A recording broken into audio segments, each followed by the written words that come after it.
you'll be able to understand it more. Now, Bill has two main tools, and if we do a list, you'll be able to see them. So we have the first one, which is the one that we're interested in, which is called evasion, and that's the one that generates undetectable backdoors for us. And then there's the second one, which is called ordnance, and this tool generates the payloads that's used by evasion. So you can look at this as a helper or a secondary tool. Now, what I mean by a payload is the part of the code of the backdoor that does the stuff that we want, that does the evil stuff, if you want to say. So it's the part of the code that gives us a reverse connection, it's the part of the code that download and execute something on the target computer, it's the part of the code that allow us to achieve what we want by executing that file. And this is going to become more clear as we start using Bill. Now, for now, we're interested into using evasion, so we're going to do use one, because that's the first tool, that's number one. And as you can see, we have Bill evasion loaded now. And as I said before, this used to be a standalone tool that you just downloaded on its own, but now they have it all combined together. Now, as you can see, the first thing that we get when we load Bill evasion is the commands that you can run on this tool. So the first thing that we want to do is we want to list to see all the available payloads. And as you can see, we have 41 different payloads. And all of these payloads follow a certain naming pattern. And you can see, for example, let's take this example right here, because that's the payload that I'm going to be using. You can see the payload is divided into three parts. The first part right here refers to the programming language that's the payload is going to be wrapped in. So we have the evil code, and then the evil code is going to be wrapped into a certain programming language that the target computer understands. And right here you can see that this payload uses Go programming language.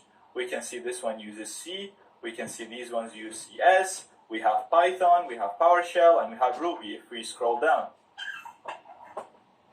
The second part of the payload is really important. This is the type of the payload, the type of the code that's going to be executed on the target computer. In this example, we're using Meterpreter, which is a payload designed by Metasploit. Metasploit is a huge framework for hacking, and it allows you to do a lot of things. But in this lecture, we're focusing on creating a payload called Meterpreter. And what's really cool about Meterpreter is it runs in the memory, and it allows us to migrate between system processes. So we can have the payload or the backdoor running from a normal process like Explorer, for example, and this payload will allow us to gain full control over the target computer. So we'll be able to navigate through the file system, download, upload files, turn on the mic, turn on the webcam, even use that computer to hack other computers, install a keylogger. You can literally do anything you can think of. And all of this will be running from the memory from a normal process on the system. So it's very hard to detect, and it doesn't leave a lot of footprints. That's why it's a really, really cool payload, and we'll be using it a lot. The third part of the name is the method that's going to be used to establish the connection. So in here you can see that this is called rev HTTPS. So rev stands for reverse, and HTTPS is the protocol that's going to be used to establish the connection. So we can see that this payload will create a reverse HTTPS connection. You can see this one right here, for example. It creates a reverse HTTP connection. And we have this one in here that creates a reverse TCP connection. Now, what I mean by reverse is the connection is going to come from the target computer to my own computer. So I won't be connecting to the computer that I want to hack. What's going to happen is once the person double clicks the backdoor will connect back to me from the target computer. What's cool about this is I'll be able to bypass antivirus programs because the connection is not going to the target computer, it's coming back to my computer. So it's literally as if the target person is just connecting to a normal website. I'm going to use a port that websites use, which is 80 or 8080. So again, if the person analyzes the connection, it'll look as if they're literally just connecting to a normal website. Also, if the target computer is hidden behind a router or behind a network, again, this is going to work because the connection is coming from the target computer to me instead of me connecting to the target computer. So using a reverse connection is really, really handy, and I think this is really the only practical way of gaining access to a computer, because there's a lot of things that can stop you from connecting to a certain computer. Now this is the general naming pattern. You'll see some payloads like this one right here, which doesn't follow that general naming pattern.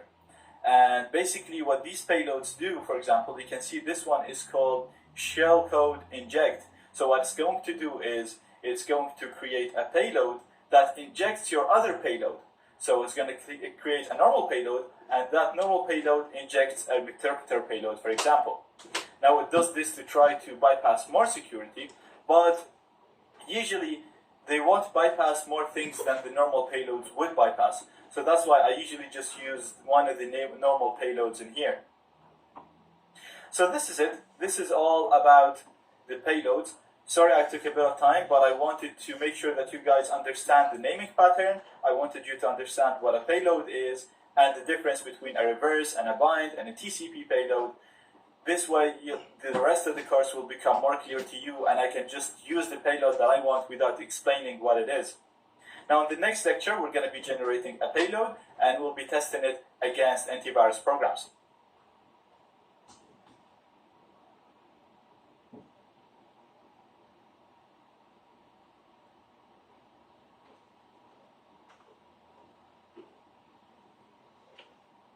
Okay, so in this video, we're going to be using Vil to create a backdoor. So the first thing I'm going to do is I'm going to do list to list the available tools, and I'm going to use number 1 because we want to use evasion. And then I'm going to list my payloads. And like I said in the previous lecture, I want to use Go, Interpreter, Reverse HTTPS. So that's number 15. So I'm going to do use 15. And that's going to list first of all, it's going to show me information about this particular payload, and then it'll show me the options that I can set for this payload. So the main option that you want to set, and the most important one, is the IP address. So this is the IP address which you're going to be receiving the connections on.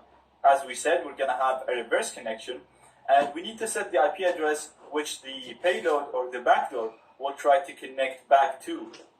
And in our case, we want to receive the connection back to this Kali machine. So we're going to set the IP lhost to the IP address of the current Kali machine. Now to get the IP of my Kali machine, I have to run ifconfig. So I'm going to split the screen by doing right click and click on split horizontally. And I'm just going to bring this down a bit. And we're going to run ifconfig. IP address in here is 10.20.14.213. This is the IP of my Kali machine. This is the IP of the machine that I'm using as the attacking machine. So this is where I want the connection to come back to, so I can hack the target computer once the backdoor is executed. So I'm going to set lhost to 10.20.14.213. So you can set any of these options using the set command. So all you have to do is write set, followed by the option that you want to change. So in this case, we want to change the lhost, and we want to change that to 10.20.14.213. Now, the L port is set to 80, which is really good because that's the port that's used by web servers. So as I said, the connection will look as if the target person is connecting to a website, and it's not going to be suspicious.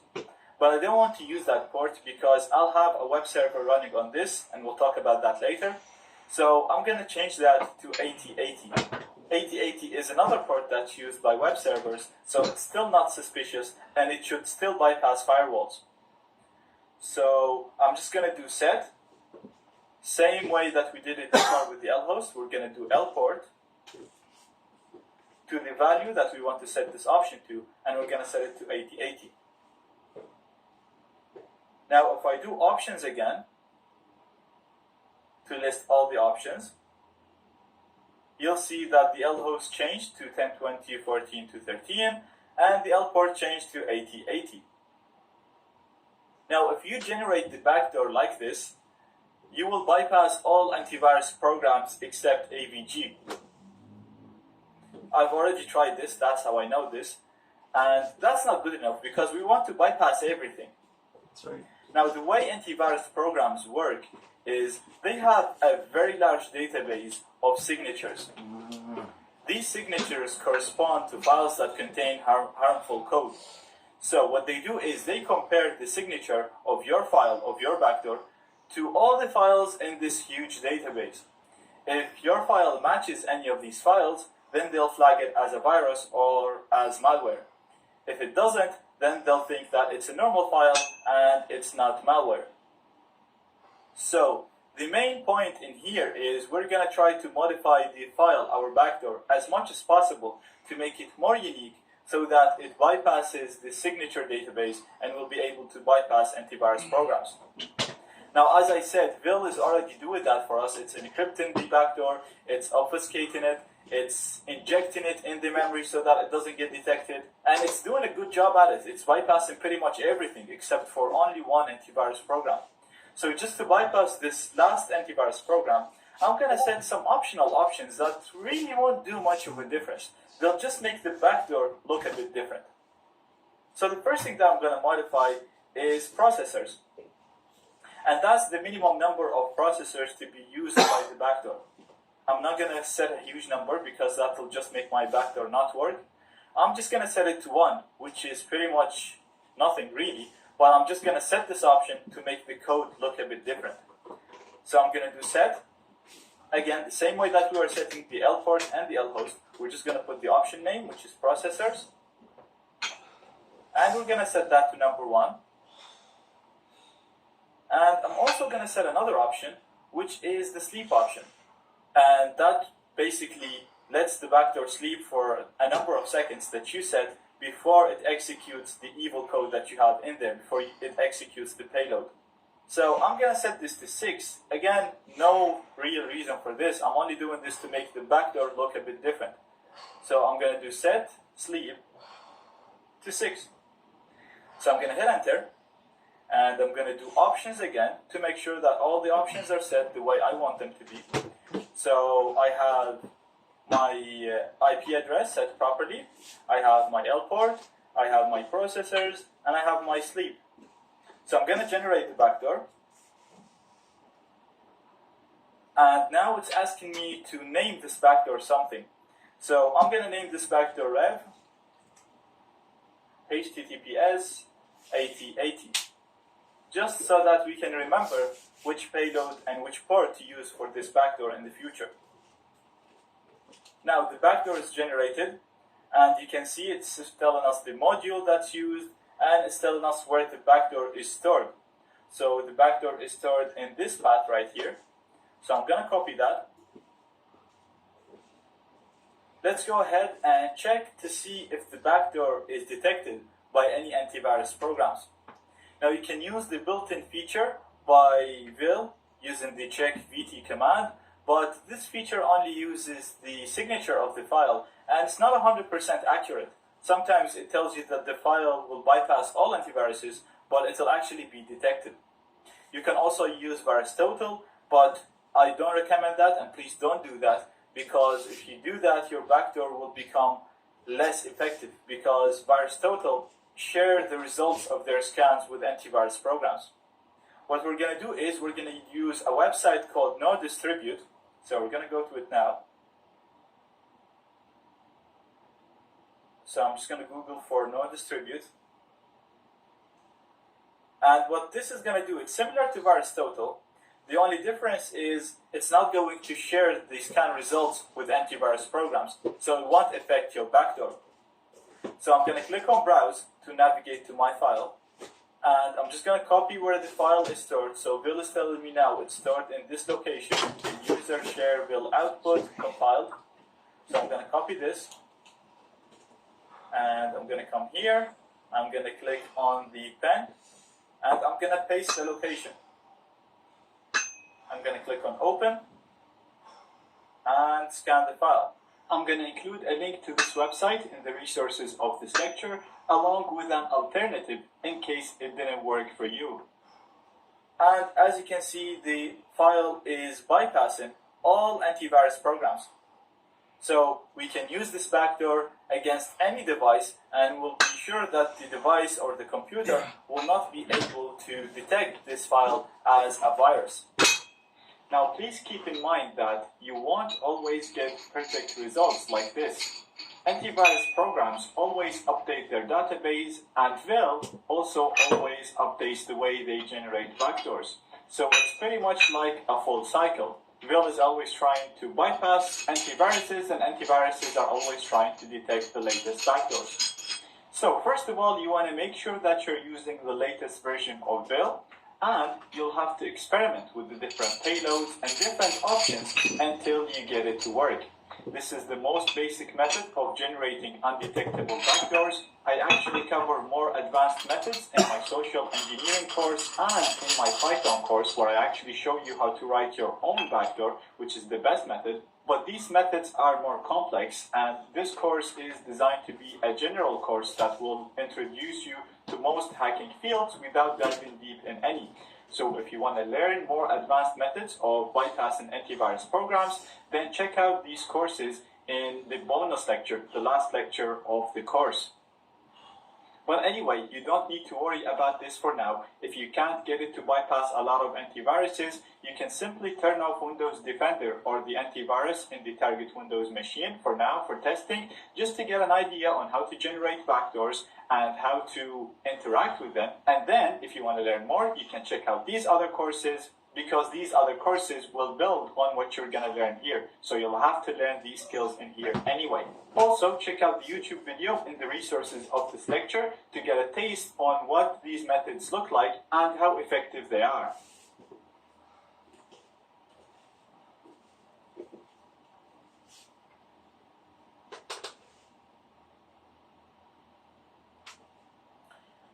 Now, the backdoor that we created uses a reverse payload.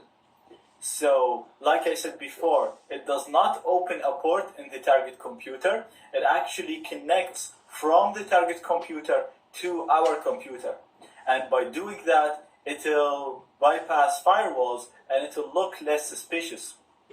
So, for this to work, we need to open a port in our computer so that the backdoor can connect from the target computer to us on that port.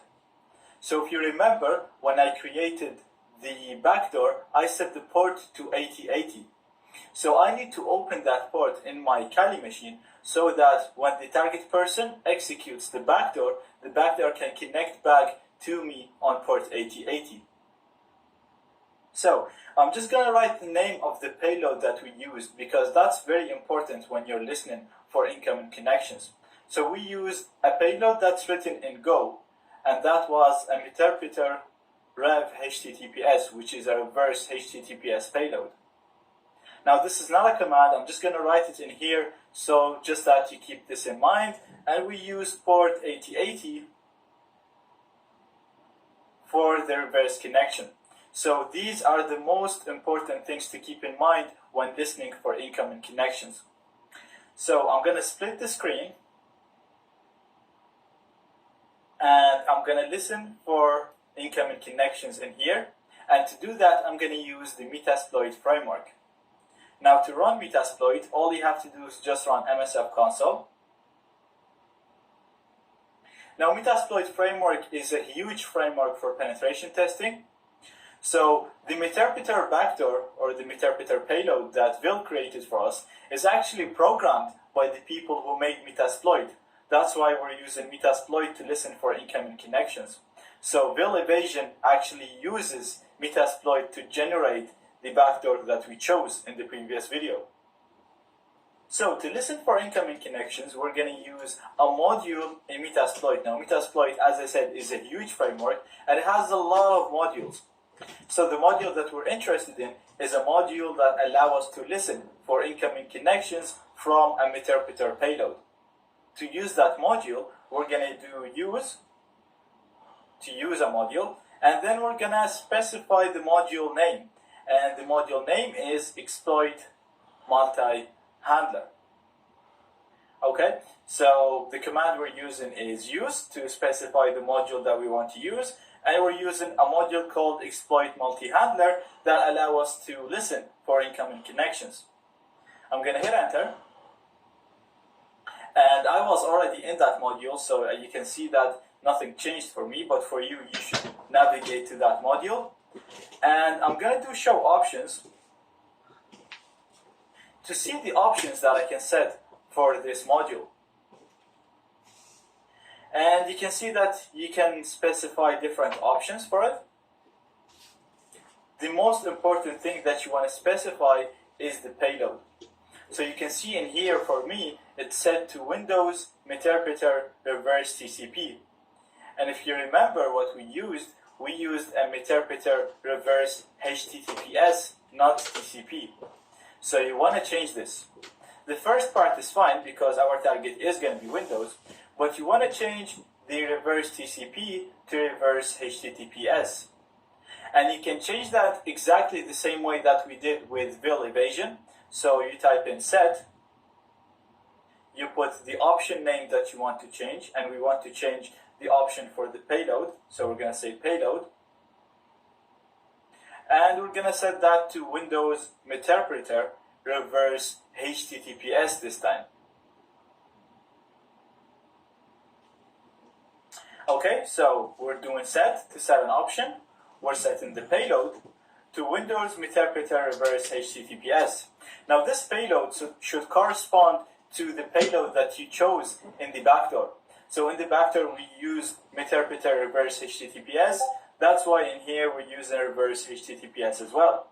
If you chose Reverse HTTP, then set this to Reverse HTTP. If you use Reverse TCP, then set this to Reverse TCP, and so on. So I'm going to hit enter for this, and that's going to do it for me. And if I do show options now, you'll see the payload changed to Windows Meterpreter Reverse HTTPS. Now the same concept applies for all the other options. So you want to set the lhost to our IP address, and you can see that this is already set to the right one. So if it was wrong for you, all you have to do is just do set lhost and put your IP address. So you can get the IP address using ifconfig like I showed you in the previous lecture. So for me it's 10.20.14.2.13, and again this is the same IP that I used when I created my backdoor. And same goes for the port. You want to set the same port, so we're going to do set lport to 8080 because that's the port that we used when we generated the backdoor. So again, the main idea with this is you want to set the payload, the lhost, and the port to exactly the same options that you chose when you created the backdoor. Once done with that, we're going to do show options one more time. And you'll see that I have my payload set properly, Windows Meterpreter Reverse HTTPS.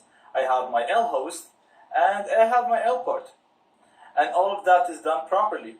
So all we have to do now is just do exploit. And now Metasploit is waiting for connections, as you can see, on port 8080 and on my IP address, which is 10.20.14.2.13. So now if anybody opens the backdoor that we created in the previous lecture, because it's a reverse backdoor, the backdoor will try to connect to the IP that we set when we created the backdoor, which was 10.20.14.2.13, and it'll try to connect on port 8080. It's going to come to this computer, and this computer is already waiting for that connection from this multi-handler module. So the connection will be established, and then I'll be able to control the target computer, and I'll basically hack it and have full control over it. Now in the next lecture, I'll show you a very basic way to deliver the backdoor to the target computer and how to test the backdoor and make sure that it works properly.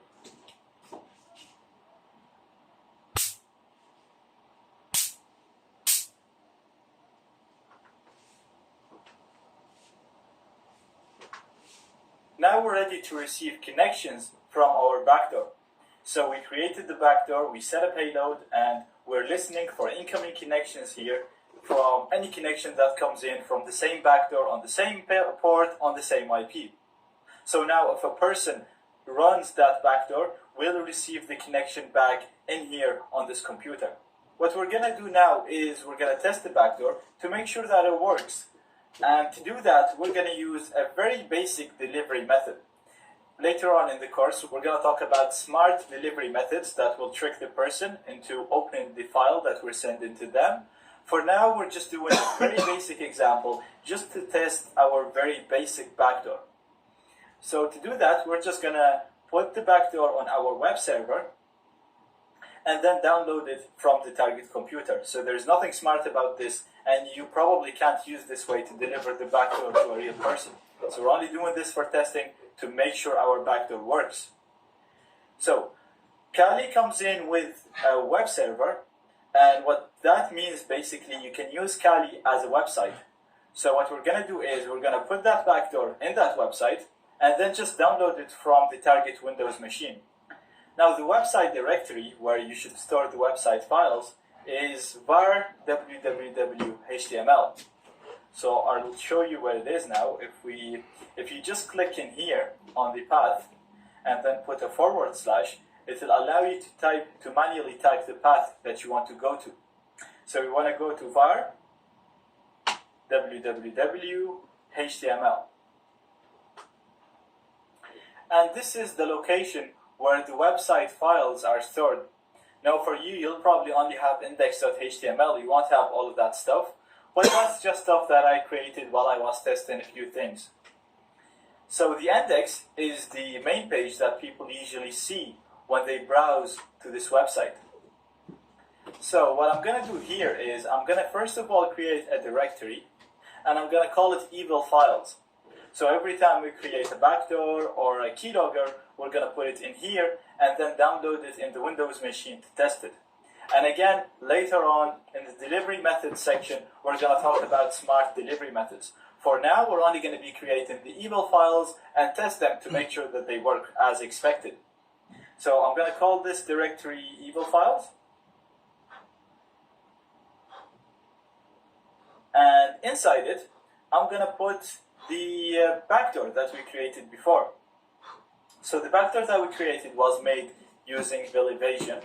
And Will Evasion actually gave us the full path of it when we created it, if you remember, or you can go back now to the lecture and have a look on it. So I'm just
going to press Ctrl-T to open a new tab, and then again I'm going to click on the path in here, and I'm going to put / to manually enter the path, and then we're going to go to var lib Will Evasion output compiled, hit enter, and you'll see the backdoor that I created right here, and we named it rev https 8080.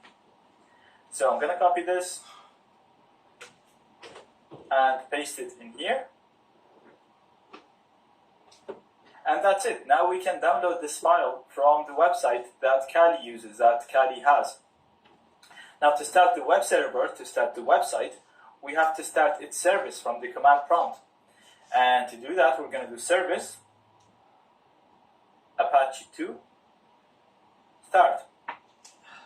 So the command is service to start the service.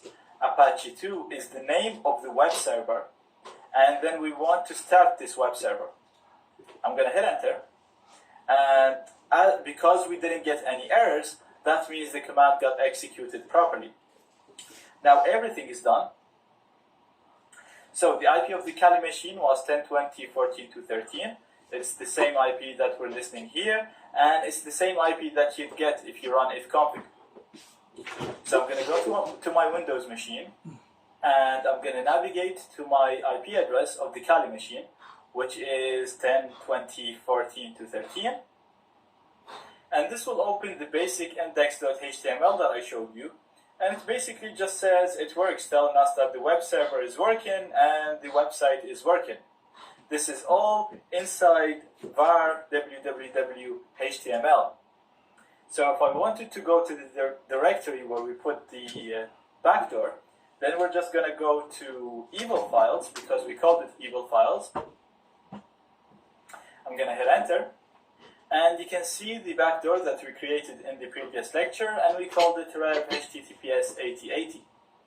So if I click on that, it's going to download it for me. And like I said before, this is not the smartest way to deliver the backdoor, but right now all we want to do is just to test the backdoor and make sure that it works.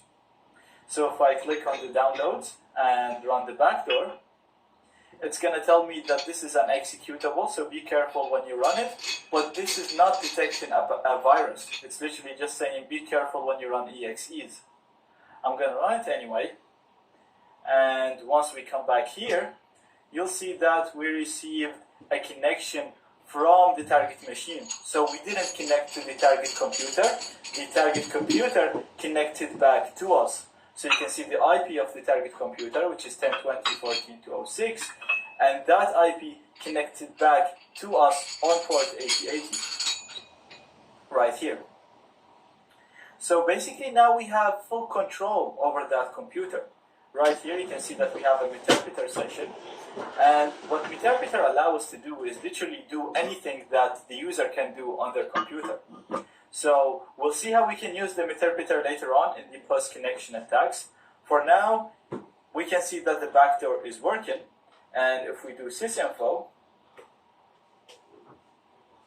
you can see that we are inside the MS Edge Windows 10 machine. It's Windows 10 right here, it's x64, it uses English US, and it uses a Meterpreter x86 for Windows. So, as I said, now we can do anything we want on the target machine, and we'll talk about how to use the Meterpreter later on in the post-connection section. But again, basically, right now, we have the target computer, and we have full control over it.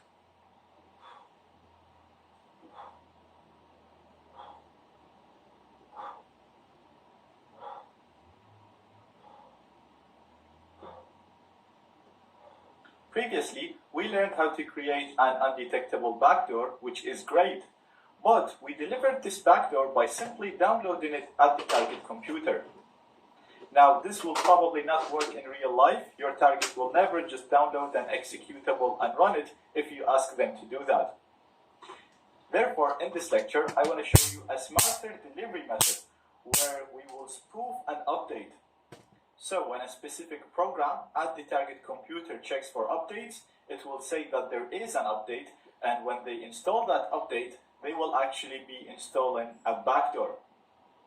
The only limitation to this method is you need to be the man in the middle. It doesn't matter how, but you need to be able to intercept the connections.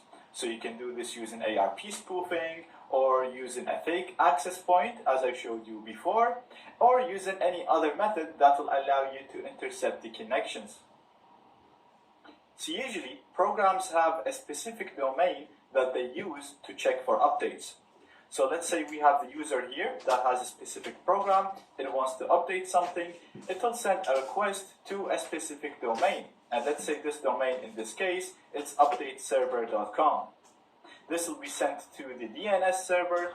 The DNS server will respond with the IP of the update server, which we have right here, and then the user will send a direct request to the update server looking for updates. If there are updates, then the update server will respond with the updates. Now, if we are the man in the middle, if we're able to intercept all the requests and the responses, then when we get a request for updateserver.com, instead of giving the IP of the update server, we can actually give the IP of a hacker server. This server is running a special program called EvilGrade, and EvilGrade will tell the user that yes, there is an update, and instead of serving them an actual update, it will serve them a backdoor. So when the user agrees to install this update, they'll actually be installing a backdoor on their system. Let's do this practically and it will become even clearer. Right here I have my Kali machine. This is the custom image that I made for this course. Therefore it has EvilGrade pre-installed in it. So first we'll need to navigate to the location where it's installed. We're going to use the cd command to do that, and it is installed in OPT EvilGrade. And then to run the binary, the program itself, we're going to do /EvilGrade. Now, using EvilGrade is very simple and very similar to Metasploit. So, to get a list of all the programs that we can hijack their updates, we're going to do show modules. And as you can see, you have a lot of famous programs such as WinZip, VMware, Skype, Safari, and so on. Now we're going to be doing this on a program called DAP, Download Accelerator Plus. So we have it here. So to configure a specific module, all we have to do is just type configure module name, which is DAP. So you can replace DAP with any module that you want to configure with any program that you want to hijack. So I'm going to hit enter, and as you can see, it's saying that now I'm inside the DAP module, and I'm going to do show options to see all of the options that I can set. So as you can see, we get a list of all the options that we can set, and the main option that we want to change is the agent. This is the path to the program that will be installed as an update. So in our case, we're going to be replacing this with the backdoor that we created in the previous lecture. So to change this option, we're going to do set agent, the option name, to the location where I have my backdoor. And my backdoor is in var www html backdoor.exe. So as you can see, the format of changing options is very similar to BetterCap and Metasploit. We do set, followed by the option that we want to change, followed by the value. So I'm going to hit enter, and that's done. The next thing that I want to modify is the end site, which is the website that will be loaded once the update is successful.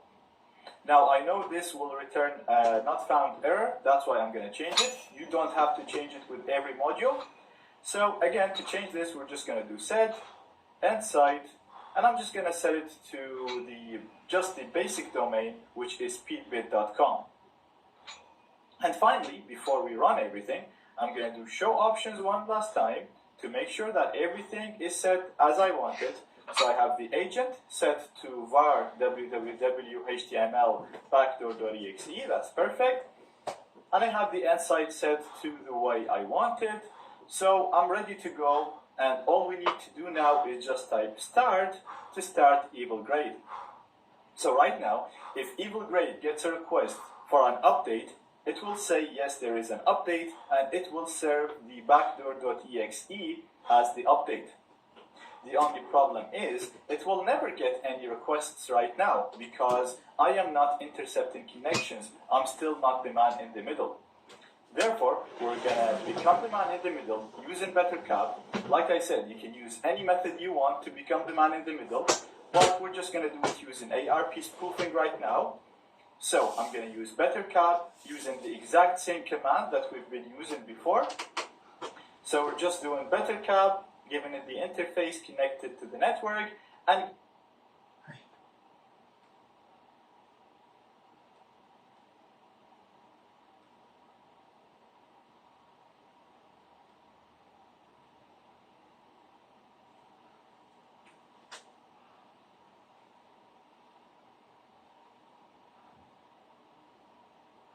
giving it the spoof couplet so that it runs an ARP spoofing attack, putting me in the middle of the connections. I'm going to hit enter, and this will run with no errors, so that's perfect. We also need to use BetterCap to run a DNS spoofing attack and spoof any request to update.speedbit.com. This is the domain that the target program uses to check for updates, and we want to spoof DNS requests to this so they return the IP of the Kali machine right here, which is running EvilGrade, so EvilGrade gives them the fake update. Now, I covered how to do DNS spoofing in details in a full lecture before, so if you don't remember how this works, please go back and revise this lecture, because I'm going to do it a little bit quickly right now. So, I'm going to copy this domain, and I'm going to clear the screen here. And we're going to set the DNS spoof all to true. And we'll also set the DNS spoof .domains to the domain that we want to spoof. Finally, we're going to start the DNS spoofer by doing DNS spoof on. And perfect, now it's working, and it's telling us that it's going to spoof any request to update.speedbit.com to the IP of my Kali machine. The IP of my Kali machine is running EvilGrade. EvilGrade will say yes, there is a new update, and it will serve them the backdoor that we have right here, and that way the backdoor will be automatically executed on the target computer. The only problem is the backdoor will get executed, but we're not listening for incoming connections here, so we won't really get access. Therefore, we need to listen for incoming connections using Metasploit, as I showed you before. Now, I've already configured my multi-handler. Again, I covered this in detail, so if you don't remember how to do it, please go back to that lecture. Right now, I'm just going to do show options to show you the options that I set right here. And you can see that I am using a Windows Interpreter reverse HTTP here, because I'm actually using a different backdoor in my EvilGrade, this backdoor right here. It's not a reverse HTTPS as shown in previous lectures, it's actually a reverse HTTP backdoor, because for some reason I noticed the HTTPS backdoors are not working with EvilGrade. That's why I created a reverse HTTP backdoor specifically for this lecture. So, I'm setting my payload to the same payload that's used in my backdoor. I'm setting my IP in here. I'm setting the L port to 8080, so everything is perfect. I'm going to run exploit to listen for incoming connections. And now we're ready to go. So now let's go over this one more time. When we go to the target computer and check for updates, right now this computer is intercepting connections because of BetterCap, and it's also going to spoof any request for update.speedbit.com to this IP. This is the IP where EvilGrade is working. EvilGrade is going to say yes, there is a new update. The update is this executable. The target computer will take this executable, it will run it because it thinks it's an update. When this gets executed, it will send a connection to us in here in our multi-handler. So let's go to the target computer and see if this will actually work as we expected. So I've already downloaded Download Accelerator Plus, the program that we're trying to hijack its updates, and installed it. So I'm just going to double click it to start the program. Now it's just asking me to set it as the default download manager. I'm going to say no. And I'm going to go to help. And I'm going to click on update now. We're going to say yes, check for updates please. I'm just going to uncheck this, click on next. It's checking for updates now. And it's telling us that there is a new update. So we're going to say next. And it's telling us right here it's a critical update. So I'll be like, yeah, I want to install this. This will download the update for me and install it. and it's telling us that it's done, everything is done. We're going to say next, thank you very much, and finish. Now if we go back to the Kali machine, you can see we got a reverse connection here from the target. And just to confirm this, we can do sysinfo to see more information. And perfect, as you can see, we're inside the target computer, and now we have full access to that computer and can do whatever the normal user can do on their system. Now, I will talk more about post-exploitation and how to control the computer using this interpreter access in the post-exploitation section. But right now, we managed to hack into a computer using a fake update.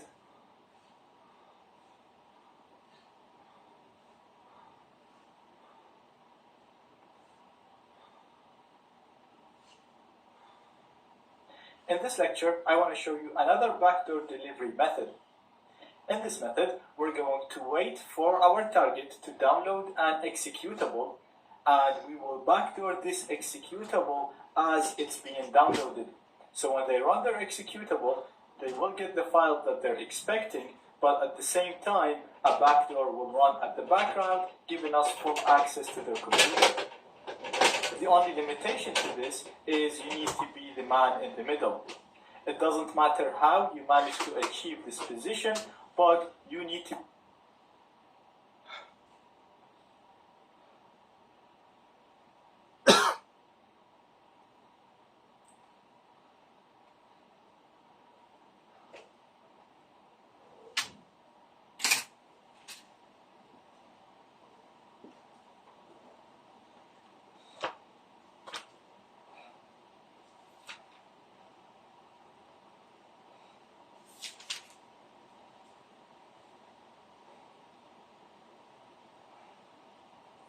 Psalm 41.